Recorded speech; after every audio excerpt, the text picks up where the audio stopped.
Sa video na ito, tatalakayin natin ang kaso ng pinemp-may aktor na kasalukuyang nakakulong dahil sa iba't ibang krimen. Hindi ko alam. Parang pakiramdam ko ay napakasama. Isa ito sa mga bagay na parang, kung maibabalik ko lang ang oras, gagawin ko. Alam mo, parang, wow, ano ang nangyari? Mula sa pagmamalupit sa hayop hanggang sa pagsasamantala sa bata at maging sa pagpatay. Well, si shield na aktor na si Michael Jace ay nahatulan sa downtown Los Angeles. Binibigyan siya ng isang hukom ng 40 taon hanggang habambuhay na pagkabilanggo para sa pagpatay sa kanyang asawa. Manatiling nakatutok upang malaman kung bakit ang ilan sa iyong paboritong mga bituin mula sa pagkabata ay napunta sa ganitong matitinding sitwasyon. Bilang 15, Shannon Richardson. Noong 2014, si Shannon Richardson, nakilala sa kanyang papel sa The Vampire Diaries, ay naswangkot sa isang hindi inaasahang kaso. Nagulat ang mundo nang aminin ng aktres mula Texas na siya ang nagpadala ng mga liham na may lason na ricin kay Pangulong Barack Obama. Shannon Richardson of New Boston, Texas was charged with sending the poison letters to President Obama. Ipinadala mula sa Shreveport, Louisiana noong Mayo 2013.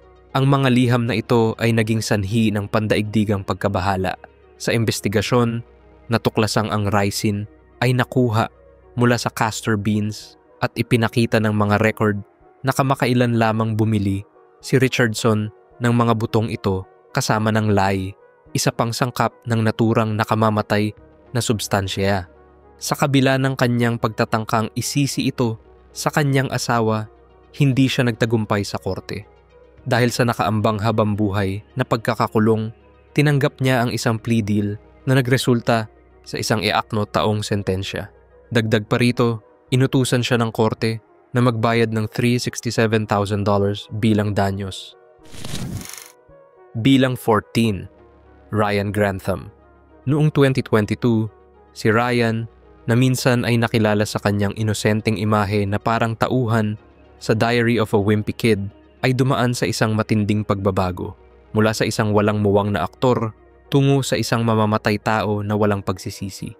He told the police he did it. To protect me, but it wasn't him.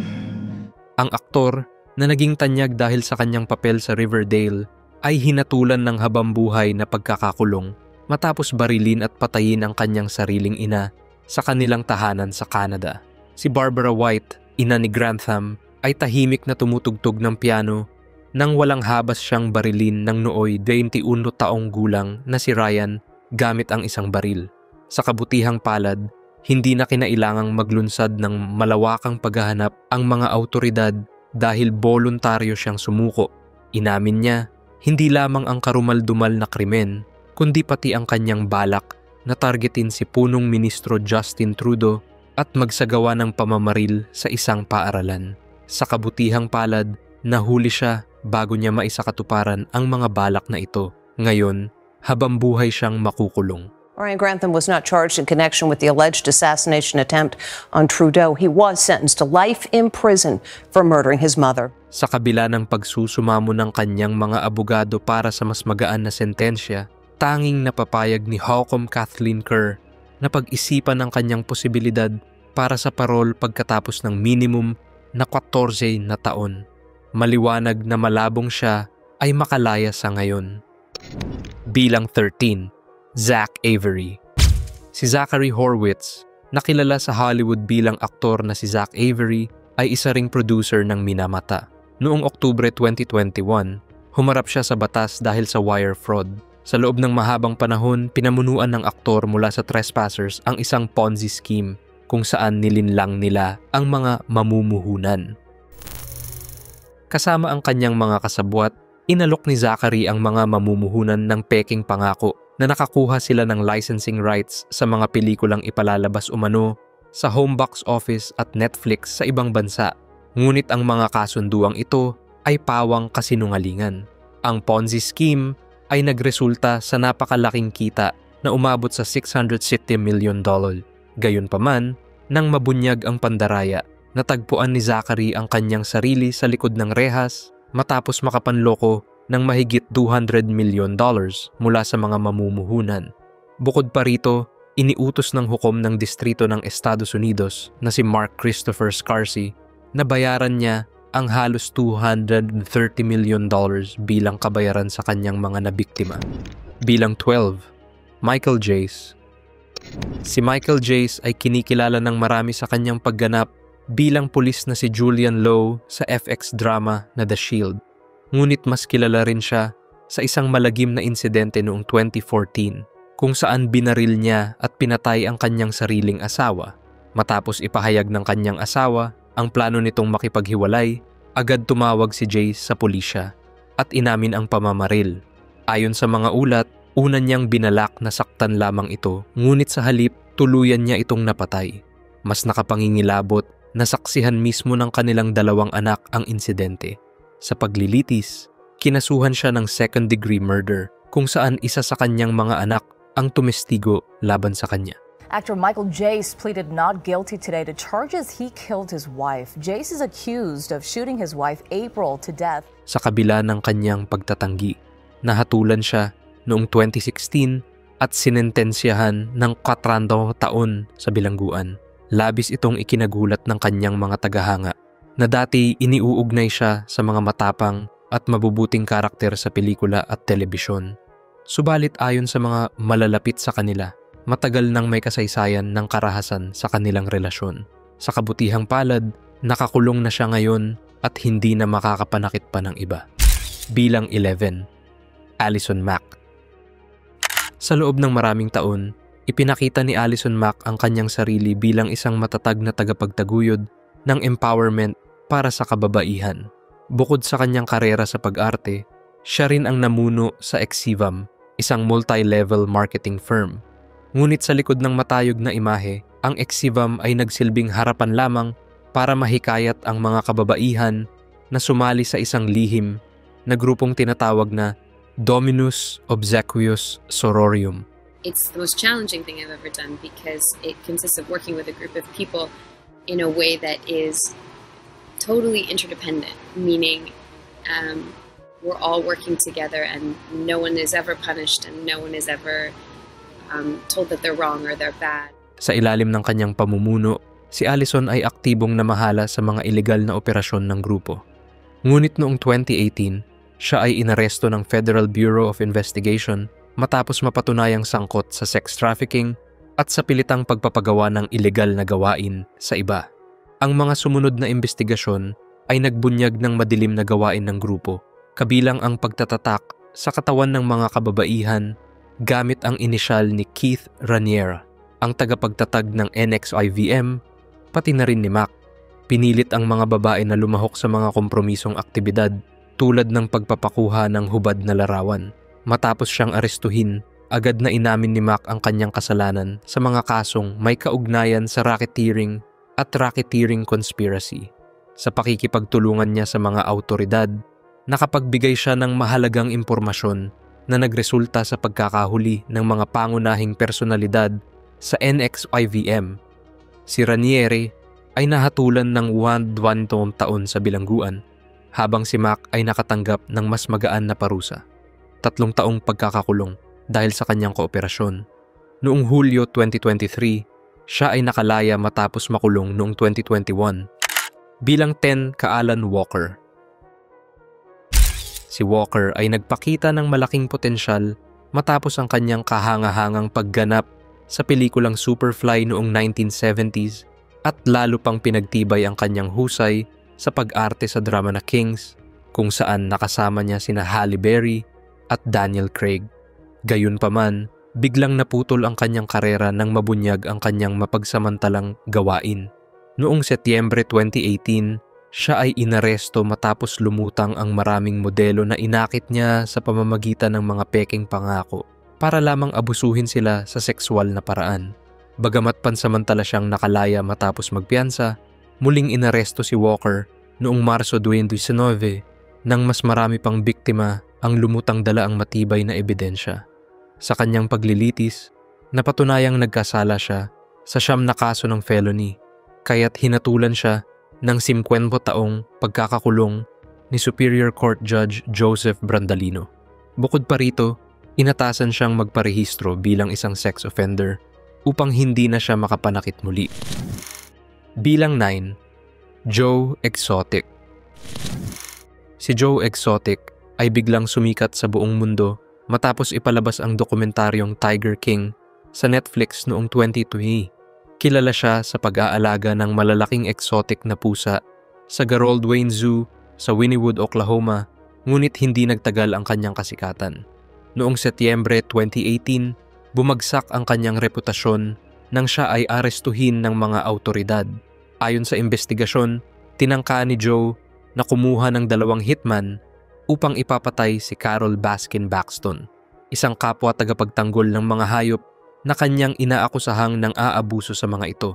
Natuklasang noong Disyembre 2017, inalok niya ang isang undercover FBI agent ng $10,000 upang isagawa ang krimen.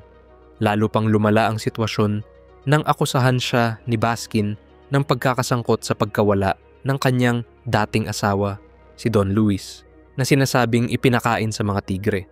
Noong 2019, si Baskin ay nahatulan ng 22 taong pagkakakulong para sa 2 bilang ng attempted murder for hire at 70 kaso ng pagmamalupit sa hayop. Dagdag pa rito, natuklasan ang kanyang pagkakasangkot sa pagpatay ng 5 tigre at sa peking record ng zoo. Sa kabila ng lahat, hindi siya naparusahan kaugnay ng pagkawala ni Don Luis. Noong Enero 2022, bahagyang binawasan ang kanyang sentensya ng 1 taon, kaya't umabot ito sa 21 taong pagkakakulong. Bilang 8, Skylar De Leon.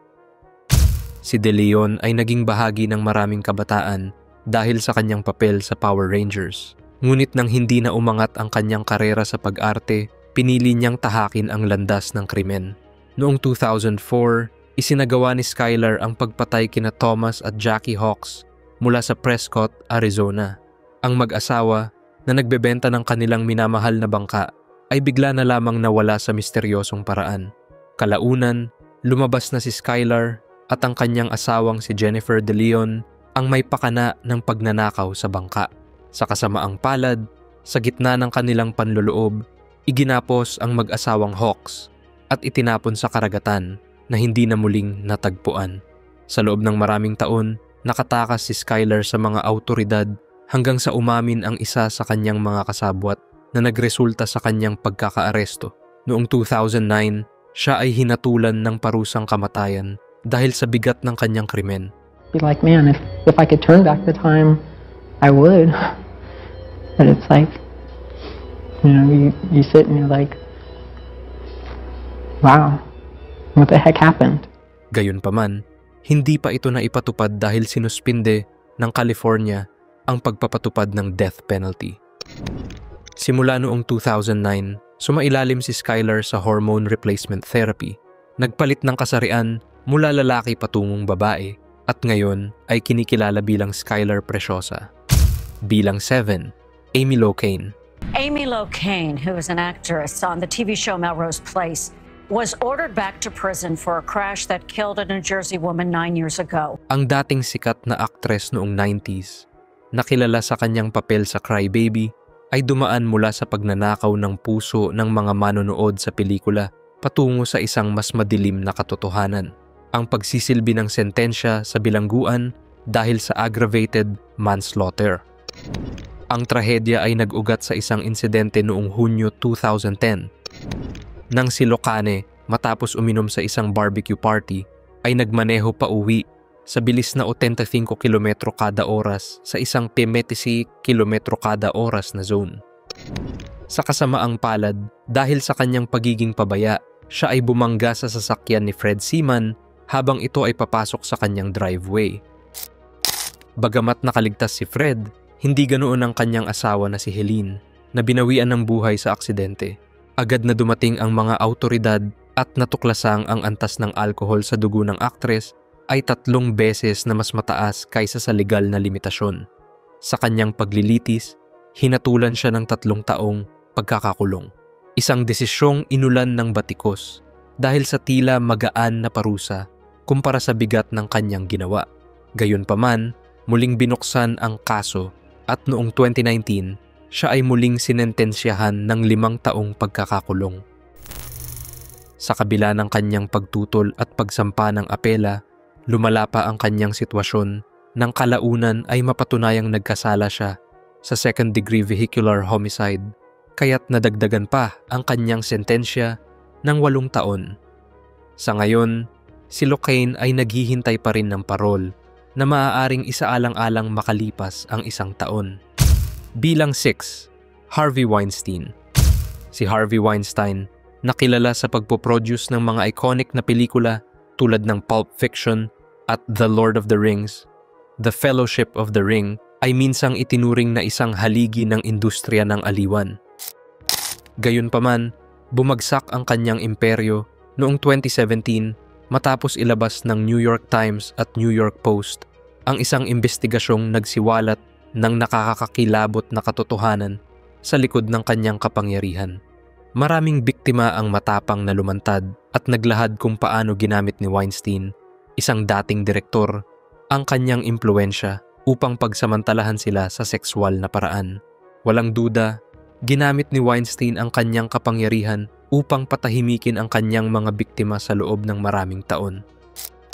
Ngunit habang dumarami ang mga babaeng nagsalita laban sa kanya, napilitan ang mga awtoridad sa New York at Los Angeles na magsagawa ng masusing investigasyon sa mga akusasyon. Noong Enero 2020, sinimulan ang kanyang unang paglilitis sa Manhattan at sa sumunod na buwan, natapos ito sa isang hatol. Ang dating ginagalang na filmmaker ay napatunayang nagkasala sa mga kasong third-degree rape at first-degree criminal sexual act bukod sa iba pa. Dahil dito, hinatulan si Weinstein ng 24 taong pagkakakulong. Gayunpaman, hindi pa natatapos ang kanyang mga kaso dahil muli siyang sinampahan sa Los Angeles na nagresulta sa isa pang 6 taong sentensya. Dahil sa patong-patong na parusa, umapela si Weinstein upang mapagaan ang kanyang sentensya.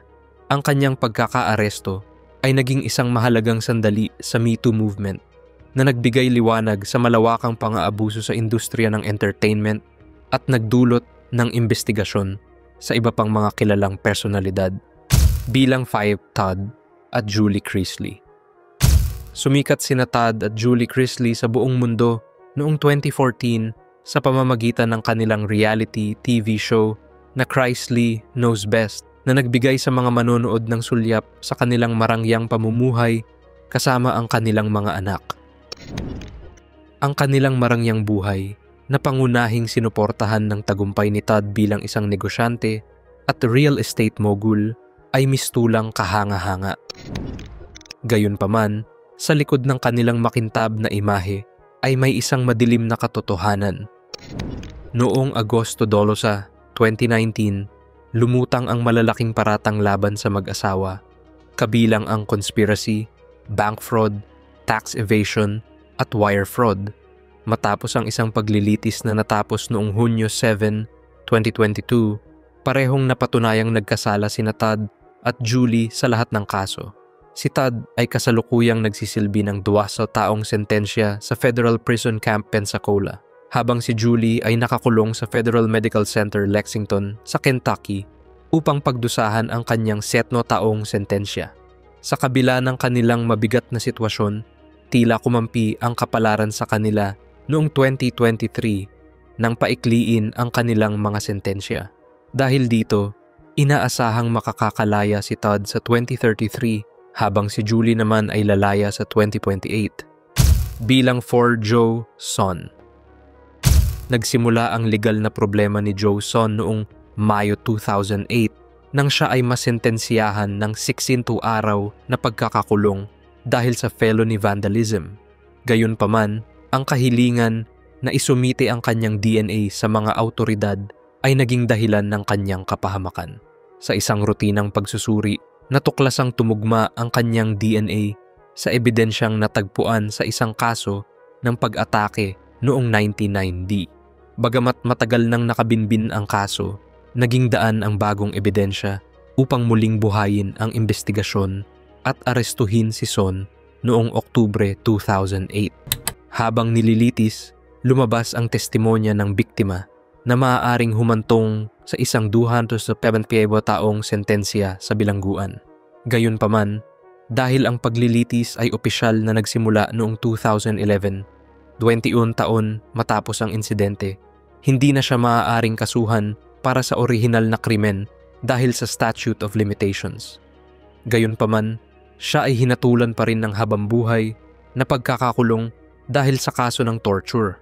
Sa kasamaang palad, hindi siya natuto sa kanyang pagkakakulong. Pagkalipas lamang ng 1 buwan sa Wasco State Prison sa California, brutal niyang pinatay ang kanyang kakusang, si Michael Thomas Graham. Bagamat pinaghihinala ang ginawa ito bilang pagtatanggol sa sarili, si Son ay naharap sa karagdagang 2 dekadang sentensya sa ibabaw ng kanyang orihinal na hatol. Bilang 3 Gen siya. Sa loob ng maraming taon ng The Real Housewives reality series, maraming aktres ang lumabas sa palabas. Ngunit sa gitna ng samut-saring personalidad, namumukod tangi si Jen Shah mula sa The Real Housewives of Salt Lake City, hindi dahil sa kanyang talento sa pag-arte, kundi dahil sa kahina-hinalang paraan ng kanyang pagyaman. Matagal niyang naiwasan ang pagsisiyasat ng mga awtoridad sa Estados Unidos, ngunit hindi ito nagtagal. Noong 2021, natuntun din siya ng batas, kaya't siya at ang kanyang kasabwat na si Stuart Smith ay kinasuhan ng USA Attorney for the Southern District of New York. Simula pa noong 2012, magkasabwat na sina Jen at Stuart. Ang kanilang negosyo ay isang telemarketing enterprise na pangunahing nanloloko ng matatandang mamimili sa pamamagitan ng pagbebenta ng hindi totoong produkto at serbisyo. Sa kabila ng pagiging ilegal ng kanilang operasyon, nagpatuloy ito ng maraming taon hanggang sa makialam ang Federal Bureau of Investigation noong 2021. Sa una, mariing itinanggi nina Jen at Stuart ang mga paratang ng conspiracy to commit money laundering at wire fraud. Ngunit kalaunan, nagbago ang kanilang posisyon. Bagamat inalis ang kaso ng money laundering, pinili ni Jen na makipagtulungan sa mga awtoridad at umamin sa kanyang kasalanan noong 2022 bilang bahagi ng isang plea agreement. Dahil sa kanyang pagkakasala sa wire fraud, hinatulan siya ng 6.5 taong pagkakakulong. Bilang 2 Josh Duggar. Si Josh Duggar ay nakilala dahil sa kanyang papel sa 19 Kids and Counting ng The Learning Channel. Ngunit hindi nagtagal na diskubre ng kanyang mga tagahanga ang isang nakakakilabot na katotohanan. Noong Abril 2021, napatunayang nagkasala siya sa isang kaso ng child pornography at isa pang kaso ng pagmamay-ari ng naturang material. Sa kabila ng kanyang pagtangging nagkasala at pansamantalang paglaya matapos magpiyansa, tuluyan siyang nahatulan sa isa sa mga kaso noong Disyembre 2021. Noong Mayo 2022, hinatulan siya ng 151 buwang pagkakakulong, nakatumbas ng humigit kumulang 25 taon. Bagamat ipinaglaban ng kanyang mga abogado ang isang mas maikling sentensya dahil sa kawalan umano ng kanyang dating kriminal na record, iginiit ng prosekusyon na nararapat lamang ang pinakamataas na parusa, lalo na't ginawa ni Duggar ang lahat ng paraan upang makakuha at manood ng ganitong klaseng iligal na nilalaman. Hindi makakalaya si Duggar hanggang Oktubre 10, 2032. Bilang 1, Danny Masterson. Mula sa isang prominenteng personalidad, si Danny Masterson ngayon ay isa sa pinakahuling aktor na nahatulan ng pagkakakulong. Hinatulan siya ng 30 taon sa bilangguan matapos mapatunayang nagkasala sa panggagahasa ng 2 babae. Noong 2017, 4 na kababaihan ang lumantad at nagsampa ng kaso. Laban kay Masterson, inakusahan siyang ginahasa sila sa pagitan ng 2001 at 2003 matapos umano silang bigyan ng droga. Ang kanilang mga testimonya ang naging daan upang masimulan ang investigasyon na mabilis ding nagdulot ng matinding epekto sa kanyang karera.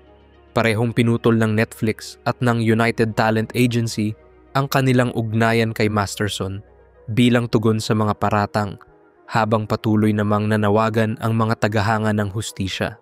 Sa kabila ng pagtatangka ng Church of Scientology na protektahan siya, kabilang na ang di umano'y pananakot sa mga nagreklamo, nagpatuloy ang paglilitis. Ang unang paglilitis ni Masterson noong 2022 ay natapos ng walang hatol. Ngunit sa muling paglilitis noong Mayo 2023, tuluyan siyang napatunayang nagkasala. Maging ang hiling ng kanyang depensa para sa panibagong paglilitis ay tinanggihan ni Hukom Jessica Barth.